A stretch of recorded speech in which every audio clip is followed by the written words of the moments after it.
Assalamualaikum warahmatullahi wabarakatuh. Selamat datang kembali Bapak Ibu Guru semua tentunya di Bimbela Channel. Baik Bapak Ibu, bahasan kita kali ini adalah terkait dengan adik Simba Asesmen Nasional ya. Apa itu adik Simba? Jadi adik Simba ini adalah kepanjangan Bapak Ibu dari apa, di mana, kapan, siapa, mengapa, dan bagaimana. Jadi ini akan kita bahas nanti terkait dengan asesmen nasional. Ini adalah buku saku Bapak Ibu ya, AN, yang juga nanti bisa Bapak Ibu unduh di link deskripsi ya di bawah. Silakan, nanti akan saya sertakan. Oke Bapak Ibu yang baru bergabung, silakan bisa diklik subscribe agar selalu mendapatkan update terbaru dari kami tentunya di Bimbela Channel. Oke Bapak Ibu, ini adalah tampilan covernya semacam ini untuk buku sakunya ya. Diterbitkan oleh Kementerian Pendidikan, Kebudayaan, Riset, dan Teknologi, Direktorat Jenderal Pendidikan Anak Usia Dini, Pendidikan Dasar dan Pendidikan Menengah tahun 2024. Oke Bapak Ibu, nah ini di halaman. Oke, kita masuk ke, nah ini ada pengarah, penasihat, penanggung jawab, dan tim penyusun Bapak Ibu ya. Baik, kata mengantar kita skip ya. Kita skip langsung. Nah ini Bapak Ibu, apa, mengapa, siapa, kapan, di mana, dan bagaimana ya. Oke, kita mulai dari apa itu asesmen nasional. Jadi asesmen nasional itu adalah salah satu bentuk evaluasi di sistem pendidikan oleh kementerian pada jenjang pendidikan dasar dan pendidikan menengah. Tujuannya untuk apa sih? Ada 3 hal Bapak Ibu ya yang diinginkan, yaitu hasil belajar kognitif dari para siswa, kemudian yang kedua hasil belajar non kognitif, dan yang ketiga adalah kualitas lingkungan belajar pada satuan pendidikan. Oleh karena itu ini adalah satu rangkaian dengan yang namanya Sulingjar ya, atau survei lingkungan belajar baik bagi siswa maupun guru di lingkungan tersebut. Nanti akan dipadu-padankan dengan hasil dari asesmen nasional tersebut. Itu Bapak Ibu ya. Kemudian masih tujuan asesmen nasional ini yaitu untuk mengukur hasil belajar individu peserta didik dan tidak untuk pemeringkatan antar satuan pendidikan daerah. Jadi terkadang masih kita ada salah paham bahwa ini nanti di ranking atau di peringkat ya, bukan Bapak Ibu ya. Ini pure untuk pemetaan ya, untuk mengetahui ataupun mengukur hasil belajar individu peserta didik. Baik Bapak Ibu, sekarang terkait instrumen yang digunakan untuk mengukur aspek-aspek pada asesmen nasional ada 3. Yang pertama adalah AKM atau instrumen asesmen kompetensi minimum ya. Ini digunakan untuk mengukur hasil belajar kognitif siswa. Yang kedua adalah instrumen survei karakter ya. Ini digunakan untuk mengukur hasil belajar non kognitif. Jadi ini semuanya nanti ada di rangkaian AN ya Bapak Ibu ya. Kemudian yang ketiga adalah instrumen survei lingkungan belajar atau Sulingjar. Ini digunakan untuk mengukur kualitas lingkungan belajar pada satuan pendidikan. Oke, itu terkait instrumennya.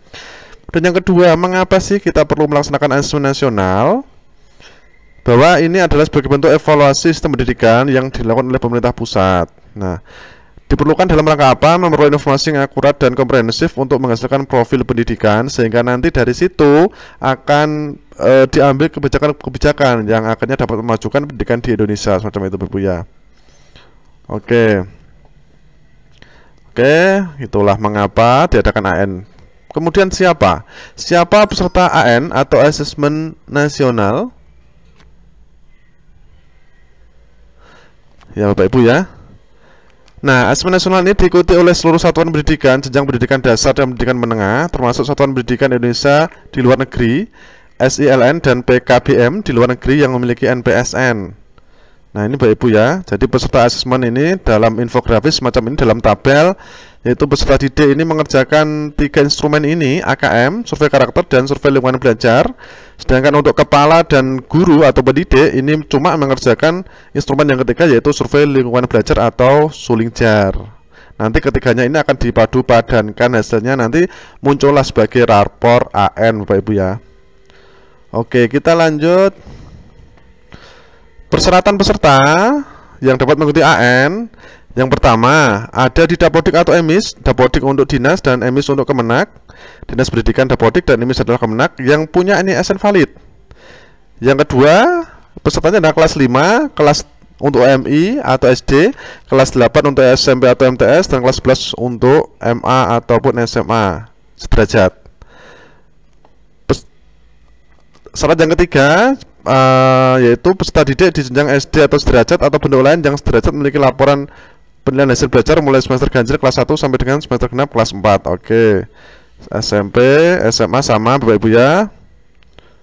Oke, kita lanjut. Peserta AN Kepala Satuan Pendidikan dan Pendidik. Nah, ini seluruh yang dapat mengikuti adalah seluruh Kepala Satuan Pendidikan dan Pendidik yang terdaftar dalam Dapodik ataupun EMIS. Yang kedua adalah seluruh Kepala Satuan Pendidikan dan Pendidik yang terdaftar secara valid dan mutakhir dengan status aktif menjabat bagi kepala sekolah dan aktif mengajar bagi pendidik pada satuan pendidikan. Yang ketiga, seluruh pendidik dan kepala satuan pendidikan yang berkewarganegaraan Indonesia atau WNI di Sekolah Indonesia Luar Negeri, SILN, SBK dan PKBM di luar negeri. Itu jadi untuk guru dan juga untuk siswa dengan syarat-syarat yang tadi kami sebutkan Bapak Ibu ya. Nah, jumlah peserta AN Bapak Ibu ini yang penting. Jadi untuk SDMI yang sederajat maksimal 30 orang dan cadangan 5 orang. Jadi ketika murid Bapak Ibu 60 orang ya dapat mengikuti hanya separuhnya, 30 plus 5 cadangan. Oke, yang untuk SMP sederajat MTS juga 45 orang dan cadangan 5 orang. Sedangkan untuk SMA, MA, SMK, MAK dan yang sederajat maksimal 45 orang dan cadangan 5 orang, sama dengan ya SMP MTS, SMA, MA sama 45, cadangan 5. Untuk SDLB maksimal 30 orang cadangan 5, SMPLB dan SMLB 45 orang dengan cadangan 5 orang. Kemudian jenjang paket A atau PKPBS ulang maksimal 30 orang dan cadangan 5 orang. Kemudian jenjang paket B dan paket C maksimal 45 orang dan cadangan 5 orang. Oke, itu kriteria siapa yang dapat mengikutinya. Kemudian kapan sih dilaksanakan AM? Jadi jadwalnya ini Bapak Ibu ya, silakan nanti dilihat sendiri, di-download ya. Jadi rentan waktunya itu antara Agustus ini mulai dari sinkronisasi. Jadi begini Bapak Ibu ya, tidak serta-merta siswa nanti bisa masuk ke laman ANBK, ada beberapa tahap step yang harus Bapak Ibu lewati. Nah, ini dalam hal ini operator tentunya yang lebih tahu, mulai dari BIOAN dan lain sebagainya nanti bisa ditarik di AN. Tapi terlebih dahulu EMIS atau dapurnya juga harus beres terlebih dahulu, yaitu langkah awal. Nah, ini interval waktu Agustus Bapak Ibu sampai dengan itu untuk MI ya, Agustus.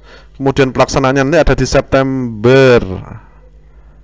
Maaf, ini untuk SMA sederajat ya, pelaksanaan September. Kemudian yang untuk SMP sederajat mulai interval waktu Agustus, kemudian pelaksanaan nanti juga ada di September ya. Ini Bapak ya, di September. Kemudian untuk MI sederajat atau SD ini mulai September, sudah mulai sinkronisasi simulasi AN dan sebagainya. Untuk pelaksanaan nanti di bulan November Bapak Ibu ya. Oke, ini yang tahap 2. Yang tahap 1 nanti ada di Oktober. Jadi urut ya, dari SMA sederajat, SMP sederajat dan SD sederajat untuk pelaksanaannya. Kemudian alokasi waktu Bapak Ibu ya. Ini di jadi hari pertama nanti ada 2 hari ya tiap siswa. Hari pertama adalah nanti ada latihan 10 menit, numerasi 90 menit dan survei karakter 30 menit. Jadi intinya dari pertama ini ada numerasinya. Kemudian ini untuk SMA, SMK sederajat Ibu ya. Yang kedua juga sama, latihan, kemudian numerasi, kemudian survei lingkungan belajar 30 menit ya. Ini survei karakter dan ini adalah survei lingkungan belajar. Kemudian untuk SD sederajat ada literasi membaca dan survei karakter setelah latihan di hari pertama. Dan yang kedua adalah latihan, numerasi, survei lingkungan belajar yaitu 40 menit di hari kedua Ibu ya. Oke. Jadi tiap siswa nanti ada 2 hari pelaksanaan, yang kesemuanya nanti siswa tersebut harus masuk dan nilainya nanti akan dipadu-padankan. Di mana AN dilaksanakan, yaitu di satuan pendidikan atau perguruan tinggi atau instansi atau lembaga pemerintah atau swasta atau lainnya, menyesuaikan dengan kondisi infrastruktur di satuan pendidikan masing-masing.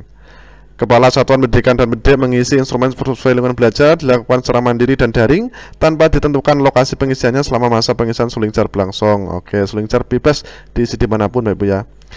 Bagaimana AN dilaksanakan? Oke, banyak sekali step ya, ini khusus untuk Bapak Ibu operator tentunya.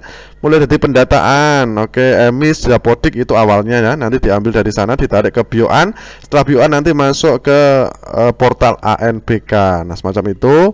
Nanti bisa dibaca-baca Ibu ya. Nah, ini dalam infografis ya. Jadi persiapan, infrastruktur, diverifikasi, kemudian masuk ke web ANBK, statusnya apa, mandiri apa penumpang, kemudian moda pelaksanaan juga disetting, kemudian penetapan peserta, pembuatan gelombang peserta, kemudian simulasi gladi, dan baru pelaksanaan ANBK utama.